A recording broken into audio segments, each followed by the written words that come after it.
Esta história mostra como as ações impensadas dos mais velhos podem empurrar uma alma jovem para decisões precipitadas. E às vezes, tais decisões não só não levam a uma saída, como mudam a vida de muitas pessoas em uma direção completamente errada. A história desta família começou em Fort Worth, Texas. Steven, filho do proprietário de uma pequena agência de seguros, era uma figura notável na escola. Sua escolhida foi Beth Lomer, uma atleta talentosa e presidente do clube de honra da escola. Ela se destacava em atletismo, vôlei e basquete. Seu romance escolar se transformou em algo maior, e em 1974, quando Beth completou 18 anos, eles se casaram. Tomaram esta decisão logo após Steven ter assinado um contrato de 4 anos com a Marinha. No verão de 1976, mais precisamente em 10 de julho, o casal teve sua filha Marie. O serviço de Steven exigia frequentes mudanças entre bases militares. Este estilo de vida nômade tornou-se um sério teste para a jovem família. Esta situação foi particularmente difícil para Beth. Após o término do serviço, quando a família retornou a Fort Worth, os problemas apenas se intensificaram. Beth expressava cada vez mais insatisfação com o comportamento de seu marido. Segundo ela, ele era uma pessoa imprevisível, propensa à melancolia, que não conseguia permanecer muito tempo em um emprego. Ela comparava seu relacionamento a uma paixão adolescente. Neste momento, o romance já havia desvanecido sob o peso do cotidiano. O temperamento explosivo de Steven e seu ciúme infundado só pioravam a situação. Em 1979, Beth tomou a decisão de se separar. Marie cresceu como uma criança obediente e alegrava seus pais com seu sucesso escolar. Ela se interessava por música, tocava clarinete na orquestra da escola e frequentava aulas de arte e dança. As frequentes mudanças devido ao serviço de seu pai não foram fáceis inicialmente. Ela tinha que constantemente mudar de escola e amigos. Mas com o tempo, Marie aprendeu a lidar com as mudanças. Gradualmente, ela se tornou mais sociável e encontrou mais facilmente um denominador comum com novos colegas e professores. Após a separação dos pais, Marie mudou-se com sua mãe para a cidade vizinha. Seu pai permaneceu no antigo local de residência. Apesar dos encontros raros, ela sempre falava dele com carinho. Steven se estabeleceu em um pequeno apartamento em Fort Worth. Marie e sua mãe o visitavam aproximadamente 2 vezes por mês. Em 1980, um novo conhecido entrou na vida de Beth, Frank Barrows, um ex-oficial da Marinha. Seu primeiro encontro aconteceu ainda durante o tempo de serviço de seu ex-marido na Flórida. Inicialmente, desenvolveu-se uma amizade entre eles, mas após o divórcio de Beth, seu relacionamento se intensificou. Quando perceberam o quanto combinavam, o casal decidiu morar junto. Após deixar a Marinha, Frank ingressou na força policial da pequena cidade texana de Granbury, que ficava a cerca de 1 hora de Fort Worth. Era uma típica cidade provinciana com cerca de 10.000 habitantes. Nesta época, Frank também havia se separado de sua companheira anterior. Desta relação, ele tinha um filho da mesma idade que Marie. O pai obteve a custódia total e o criou sozinho. Frank tinha uma regra especial que deveria influenciar fortemente o destino de muitos. Ele estabeleceu uma condição para seu filho. Se ele fosse morar com a mãe, não haveria volta. A mesma abordagem foi aplicada à filha de sua nova parceira. Marie foi impedida de ter contato com seu pai biológico. Embora esta posição pudesse parecer excessivamente severa, Frank acreditava que isso evitava manipulações. Beth concordou com este ponto de vista, sem imaginar que um dia isso poderia se voltar contra ela mesma. Ela temia que o contato prolongado com seu ex-marido pudesse influenciar negativamente a atitude de sua filha em relação a ela. Em 1981, Beth e Frank se casaram. Mas logo começaram as dificuldades. Beth teve que arranjar um emprego, o que reduziu seu tempo com a família. Isso dificultou a construção de novos laços familiares.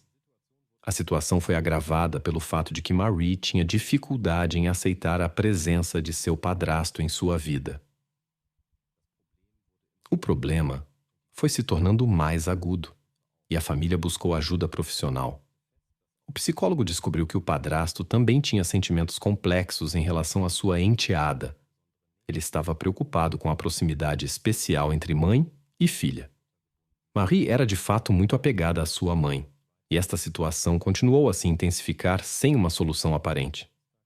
No seu 16º aniversário, a vida de Marie mudou drasticamente. Quando chegou em casa, testemunhou uma cena desagradável. Seu padrasto Frank estava passando tempo com uma mulher estranha. Indignada com o que viu, ela imediatamente contou à sua mãe. Mas a reação de Beth foi inesperada. Como trabalhava na sobrecarregada emergência do hospital local, ela raramente estava em casa e não via muito seu marido ou sua filha. Beth, entendendo as particularidades de seu horário, não condenou o comportamento de Frank. Ela culpou a si mesma, dizendo que havia dedicado pouco tempo à família. Essa atitude magoou Marie profundamente. Aos olhos da filha, Frank não merecia perdão e ela insistiu na separação. Beth pediu à filha para não se intrometer nos assuntos dos adultos. Gradualmente, as diferenças de opinião levaram Marie a se distanciar de seus familiares. Cada conversa com o padrasto se transformava em uma discussão, onde ela tentava colocá-lo em má luz. Finalmente, ela deu um ultimato à sua mãe: ou o divórcio, ou ela deixaria a casa. Beth não cedeu ao que considerava manipulação. Mesmo quando Marie realmente começou a fazer as malas, a mãe não mudou sua decisão. Em vez disso, Beth propôs uma solução temporária: enviar sua filha para Fort Worth, mas não para seu pai biológico, e sim para os avós maternos. Ela organizou a mudança, ajudou com a matrícula na nova escola e prometeu manter contato constante. Marie concordou com a mudança, mas ficou apenas 5 dias lá. Depois de gastar todas as suas economias em um táxi, ela voltou para Granbury, esperando se reconciliar com sua mãe. Mas aqui entrou em vigor uma regra estabelecida por Frank. Seu próprio filho havia recentemente vivido uma situação semelhante. Ele tinha se mudado para sua mãe biológica, ficou desapontado e quis voltar. Frank não permitiu. Agora essa regra foi aplicada a Marie. O caminho de volta para casa estava bloqueado. Segundo este princípio, qualquer um que deixasse a casa voluntariamente perdia a possibilidade de retornar. Beth mais tarde lembraria desta situação como uma das mais difíceis de sua vida. A tensão emocional atingiu seu pico. Todos gritavam. Mãe e filha não conseguiam conter as lágrimas, mas não havia compromisso possível. Beth sentiu que Frank a estava forçando a escolher entre ele e sua filha. Muitos conhecidos compartilhavam o ponto de vista de Frank sobre a situação. Eles entendiam sua preocupação de que mudanças frequentes entre os pais poderiam dificultar o desenvolvimento e a formação da personalidade das crianças. Especialmente nesta idade, quando a estabilidade é particularmente importante. Como ex-militar, Frank se destacava por sua especial adesão aos princípios de ordem e disciplina. Ele estava firmemente convencido de que sua decisão ajudaria a evitar constante inquietação, tensão emocional e dificuldades nos relacionamentos.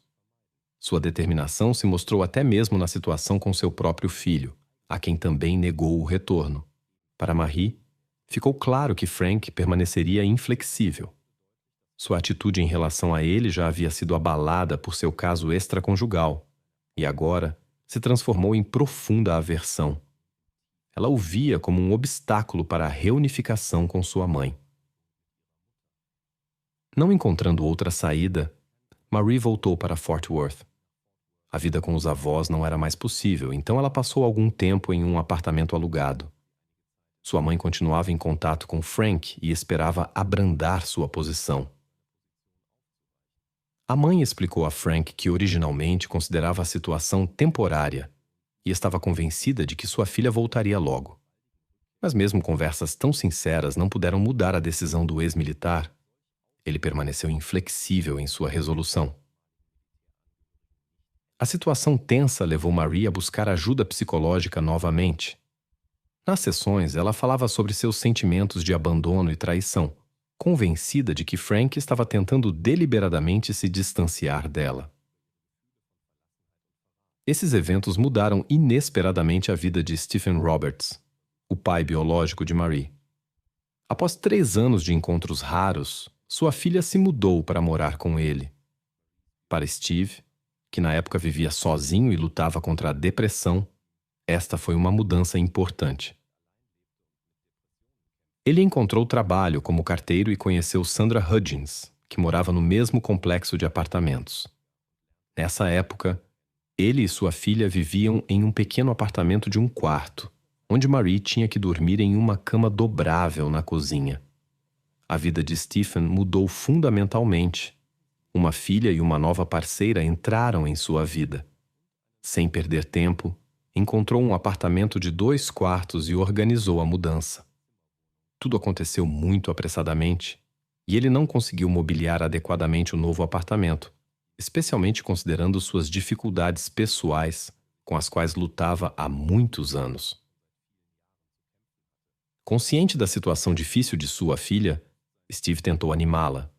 Ia com ela ao cinema, cafés e constantemente inventava novas atividades. Mas sua nova parceira Sandra notou que esses esforços não traziam o sucesso desejado. O desempenho escolar de Marie começou a cair. Todo dia ela telefonava para sua mãe e pedia para voltar. Ela ansiava pelo afeto materno, criticava as habilidades culinárias de seu pai e como ele mantinha a ordem.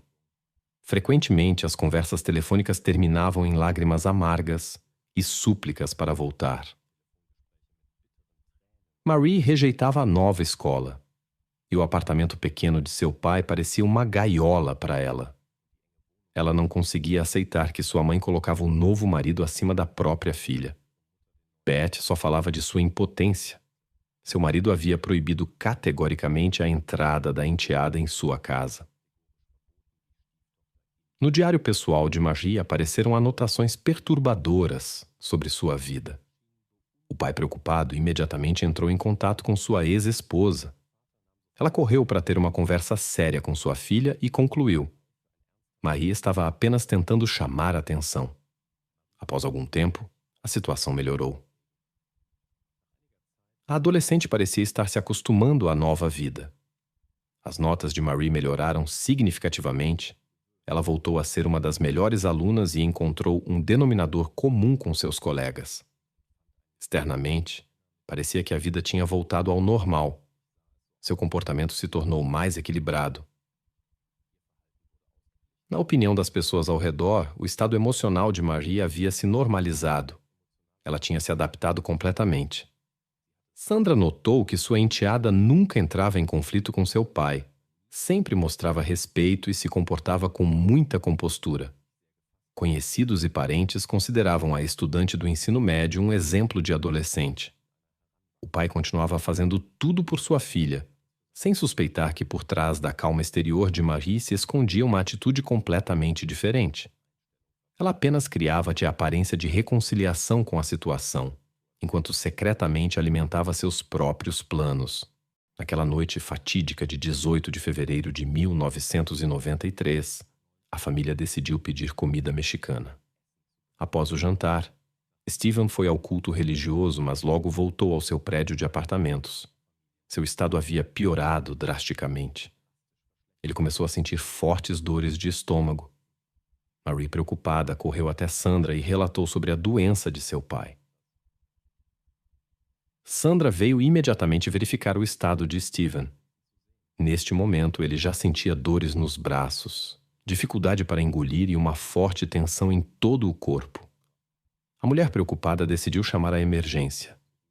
Enquanto falava com a central, o estado do homem piorou rapidamente. Convulsões começaram. Espuma saía de sua boca. A respiração ficava cada vez mais difícil. A equipe de resgate chegou rapidamente, mas as vias respiratórias já estavam bloqueadas. Steven, de 38 anos, não chegou ao hospital. Marie ficou paralisada, observando os acontecimentos com os olhos arregalados. Sandra, tentando proteger a jovem da cena difícil, a abraçou fortemente. Naquele momento, a mulher não suspeitava da verdadeira causa do acontecimento. Não foi um acidente. Algumas horas depois, Frank e Beth receberam a triste notícia. Eles tiveram que trazer Marie de volta para Granbury. A jovem tinha alcançado seu objetivo. O médico legista concluiu que um ataque cardíaco foi a causa. Dores no peito e braços, náusea e falta de ar indicavam isso. O especialista não considerou outras possibilidades. Tudo parecia perfeitamente planejado. No laudo foi indicada uma causa natural. Exames toxicológicos não foram realizados. O laboratório simplesmente não tinha o equipamento para detectar certas substâncias no organismo. Após a cerimônia, quando todos já tinham partido, Marie permaneceu no local de repouso de seu pai. Ela ficou imóvel, com o olhar vazio, obviamente em um estado de choque profundo. Após a cerimônia de despedida, Beth decidiu conversar com sua filha perturbada. Ela compartilhou seus planos de começar uma nova vida sem Frank e se mudar para Panama City, Flórida. Marie apenas sorriu amargamente. Já tinha ouvido tais promessas de sua mãe antes. No entanto, desta vez, Beth garantiu à sua filha que já havia encontrado trabalho lá. A mulher sonhava em como viveriam juntas novamente, como antes. A reação de sua filha foi inesperada. Ela teve um grave ataque de pânico. Levou algum tempo até que ela recuperasse o fôlego e encontrasse seu equilíbrio. A mãe atribuiu esta condição ao estresse da mudança e aos eventos recentes, sem suspeitar das verdadeiras razões. Após a mudança para Panama City, Maria gradualmente aprendeu a viver sem seu pai. Beth encontrou um emprego como secretária no departamento de trânsito e matriculou sua filha em uma nova escola. A vida parecia estar se normalizando, exceto pelo estado deprimido de sua filha.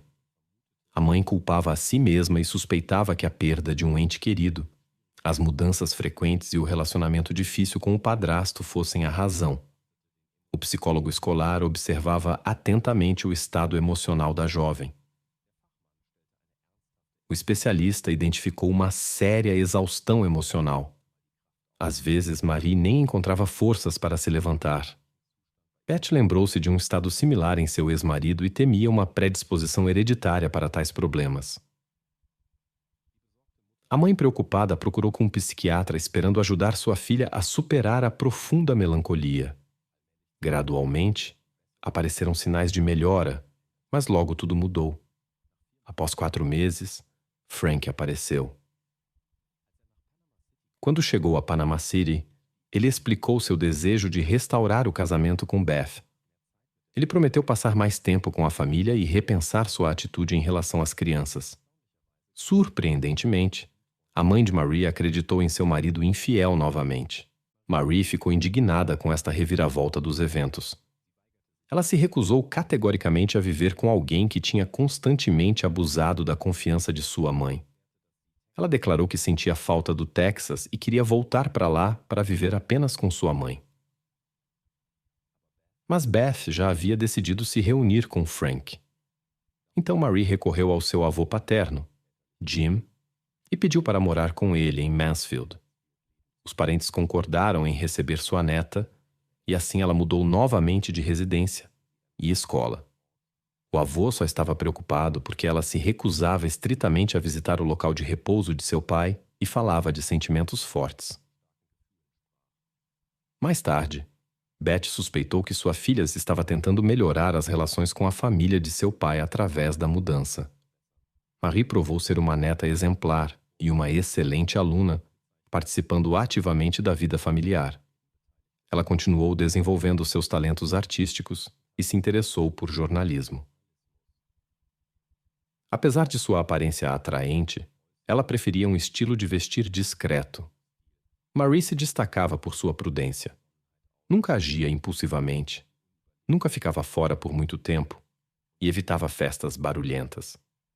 Embora muitos jovens demonstrassem interesse por ela, ela se mantinha distante de relacionamentos românticos. Na escola, Marie encontrou uma nova amiga, Stacy, uma das alunas mais populares. Ela notou que havia algo errado com Marie, como se ela tivesse passado por algo difícil.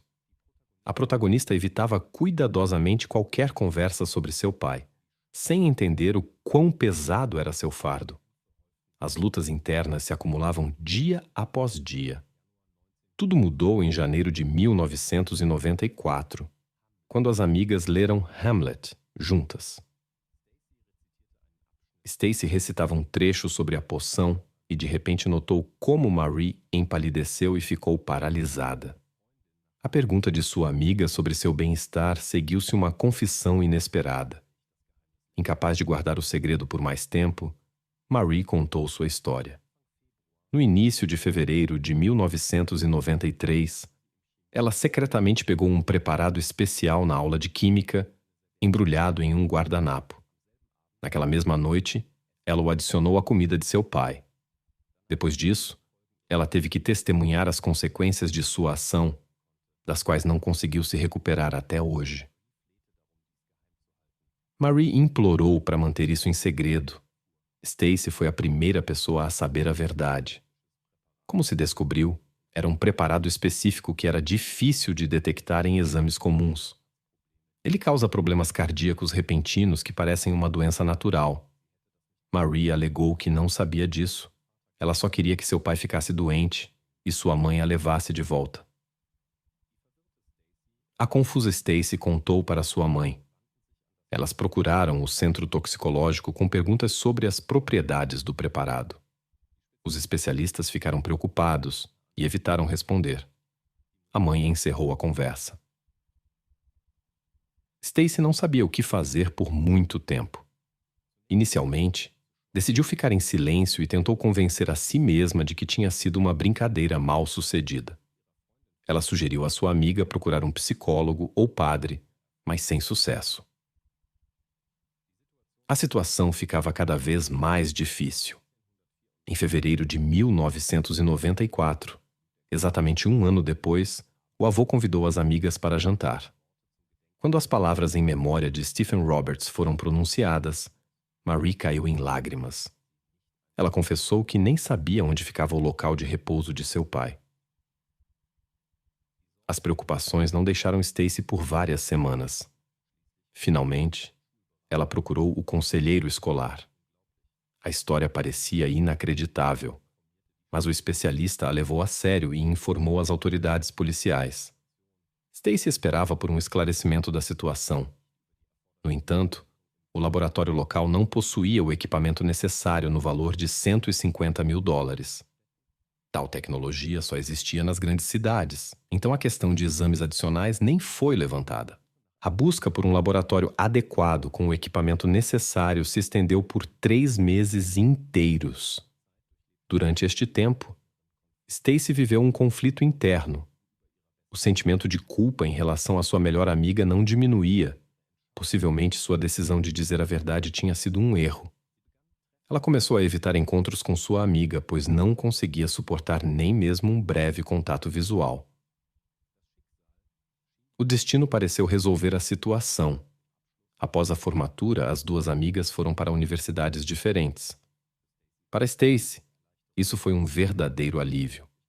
Ofereceu a oportunidade de encerrar o contato com Marie de forma natural. Sua amizade outrora próxima foi gradualmente se desfazendo. Stacy esperava que tudo ficasse no passado. Ela não sabia nada sobre o andamento das investigações e assumiu que o caso seria esquecido com o tempo. Mas em outubro de 1994, um investigador de Fort Worth ligou para ela. Os resultados dos complexos exames laboratoriais finalmente estavam disponíveis. As análises confirmaram.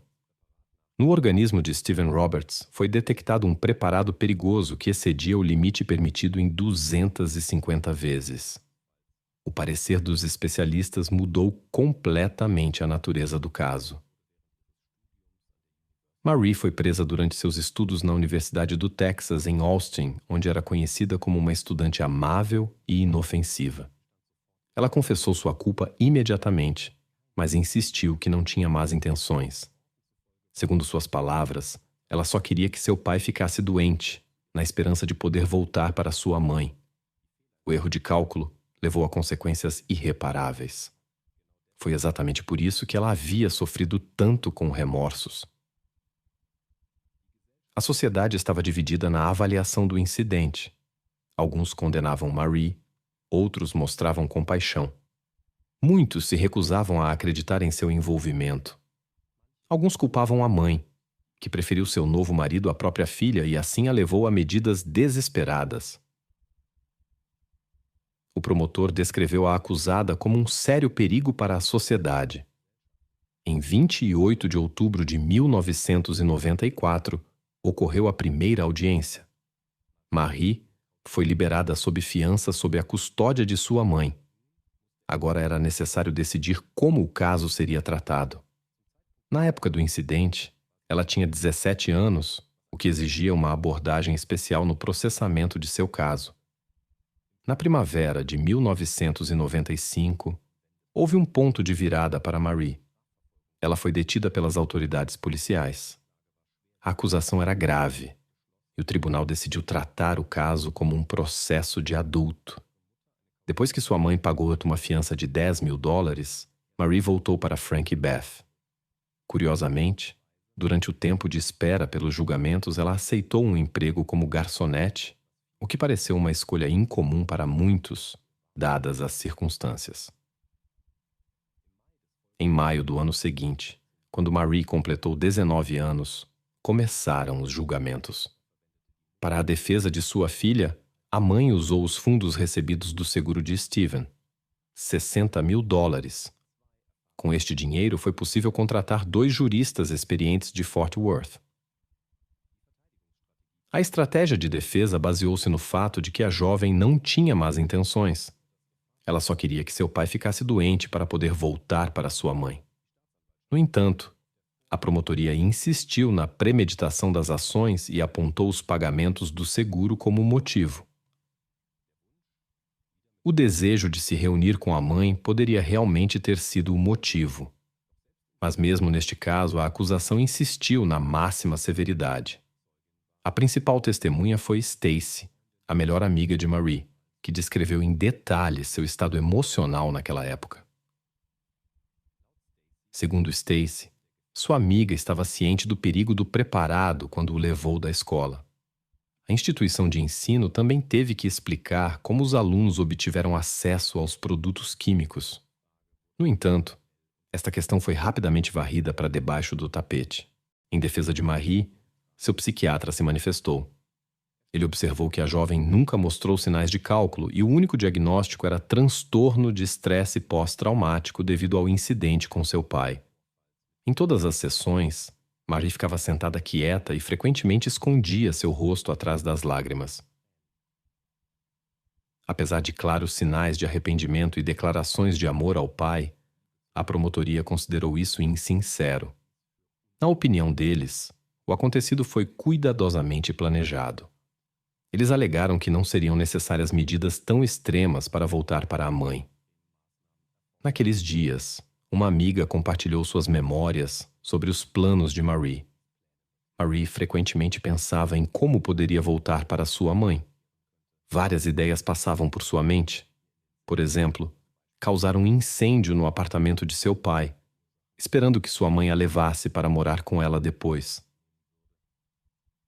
Na época, ninguém deu atenção às palavras de Marie, considerando-as fantasias e brincadeiras juvenis. Mais tarde, a mãe se culpou pelo ocorrido. Durante o julgamento, ela confessou: se tivesse decidido se mudar para a Flórida com sua filha apenas uma semana antes, tudo poderia ter sido diferente. A família apoiou Marie. Até mesmo o avô paterno Jim pediu clemência para sua neta. Ele não acreditava que ela pudesse conscientemente prejudicar seu pai. O promotor pediu a pena máxima possível, prisão perpétua com possibilidade de liberdade após 35 anos. A defesa, por outro lado, argumentou por uma sentença suspensa, argumentando que Marie já havia sofrido o suficiente. Os advogados enfatizaram: Marie teria que carregar o peso de suas ações pelo resto de sua vida. Talvez os pedidos dos parentes por uma sentença branda ou as lágrimas sinceras da acusada tenham influenciado a decisão do tribunal. Por fim, ela foi condenada a 28 anos com possibilidade de liberdade condicional após 7 anos. A defesa imediatamente apelou, argumentando que a acusação havia usado indevidamente as declarações sobre o estado mental de Marie. Marie foi mantida sob custódia e colocada sob observação de especialistas. Em 1998, o recurso foi negado e Marie começou a cumprir sua pena. Em conversas com sua mãe, ela disse que não queria que sua ex-amiga Stacy se culpasse pelo ocorrido. Marie considerou as ações de Stacy corretas. Após a sentença, o promotor-chefe agradeceu expressamente a Stacy e enfatizou que este caso só pôde ser resolvido graças à sua atenção e senso cívico. Caso contrário, teria permanecido sem solução. Por fim, Marie passou 8 anos atrás das grades e foi libertada em 2003. Hoje ela tem cerca de 40 anos. É casada e vive sob outro nome. Agora ela se chama Dorothy. Esse é seu segundo nome. Seu novo sobrenome e os detalhes de sua vida atual são mantidos em segredo.